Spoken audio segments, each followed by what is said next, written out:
So I'm John Solheim. I'm the president of Ping. It's a golf club company, if you aren't in the golf world. It's a family business, so I'm the third generation.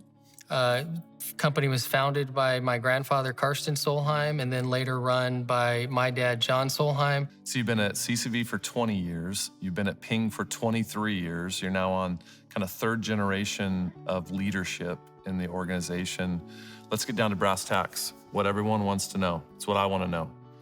How can I be a better golfer? What can I do? Well, I got the easy answer and the hard answer. The easy answer is, of course, just to buy Ping product, and we're guaranteed to shave some strokes off your game. All right. The hard answer is a lot of hard work. Golf's a tough game, but it's something if you practice, you're guaranteed to get better as well. You know, you've been leading for a really long time now. And how would you articulate the importance of casting a really clear vision when it comes to just what that can do for the organization? So to me, I would say the biggest gain I've seen with vision casting is just surpassing even your expectations. So like I have this idea of, hey, we need to do this. And when I tell the team and I get the team to focus on it, it becomes so much bigger. I've actually seen that here at CCV, and watching your leadership is how big can we cast the vision because we know God can even make it bigger. And I would say we've seen the same thing at Ping, where we can come up with this, what we think is big vision, but then when we get the whole team working on it, it becomes way bigger. The scale just multiplies when everybody's working on it rather than just me and my idea. Yeah.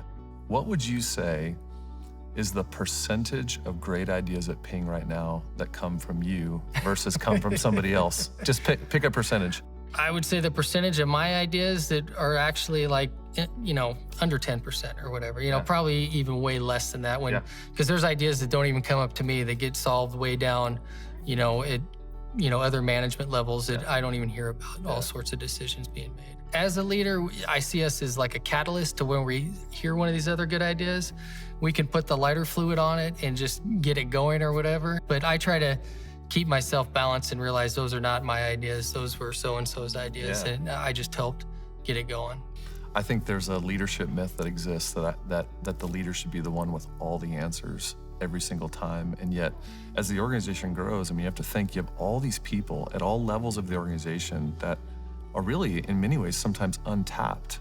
And what I hear you saying is you can tap into the potential, the ideas of everyone in the organization, and that truly can make you stronger. It can take an idea you may have had and make it even better. Yeah, by tapping into the people that are like, whether it's on the manufacturing floor, building the equipment every day, they're gonna know better than I do about how do we make this better, how do we improve this process, or the people designing the clubs, they've got great ideas on what the next hybrid should be. Talk to me about how important it is to have not only you developing as a leader, but actually having the right team around you that's developing. How's that play out in your leadership?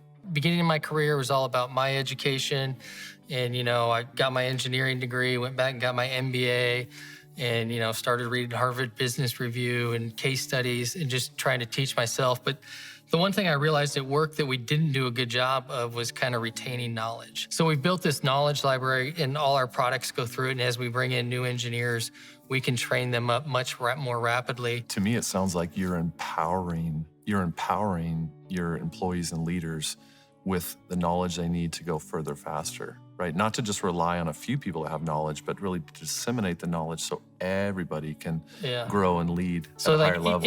In my work experience, I would call them knowledge hoarders, that they see, hey, my key role is I have this knowledge and nobody else knows, so it gives me job security, or may even help me lead a whole company. I love that you use the term knowledge hoarders. There's some people that in organizations and some leaders that a knowledge hoarder is someone that makes it all about them. Like they want it to be all about them. They think it gives them job security, where in reality, those are kind of the people you really don't want on your team at all, right? Yeah, I would say that in my role as a leader, it's kind of to identify those areas and just show them the light of where we want to go. And I would say most of the time, people are quick when you show them a new way, a better way. They're quick to embrace it, but sometimes they aren't. And that's where I guess the tough decisions I have to make as a leader is that maybe that person isn't right for that role, and we need to get someone who is right for that role.